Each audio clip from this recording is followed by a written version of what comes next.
नमस्कार, मी वेदांत पांडे. नमस्कार, मी मुग्धा लोणकर. तुम्ही पाहत आहात Swift and lift media.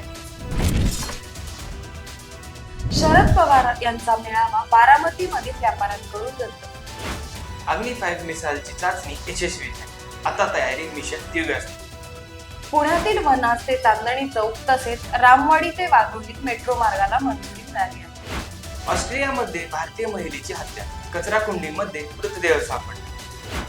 Pune महानगरपालिकेतील समाविष्ट गावांमध्ये शास्तीकर वसुली तात्पुरती का होईना स्थगित. CAA लागू झाल्यानंतर वादाची खिडकी पडणार का? बिगर भाजप शासित राज्यांमध्ये विरोध उसळण्याची चिन्ह. पिंपरी चिंचवड येथे यमुना नगरमधील मीनाताई ठाकरे जलतरण तलाव सुरू न केल्यास स्थानिकांनी दिला आंदोलनाचा इशारा. विनेश फोगटला 50 किलो गटातून ऑलिम्पिकची संधी. लोकसभा निवडणुकीच्या पार्श्वभूमीवर खासगी विमाने व हेलिकॉप्टरच्या मागणीत वाढ होणार असल्याचा अंदाज. राहुल गांधी यांनी सत्तेत आल्यास 50% आरक्षण मर्यादा हटवू अशी घोषणा केली आहे. तुम्हालाही असेच व्हिडिओ आवडत असतील, सबस्क्राईब करा स्विफ्ट अँड लिफ्ट मीडियाला, लाईक करा या व्हिडिओला आणि शेअर करा इतरांना. थँक्यू.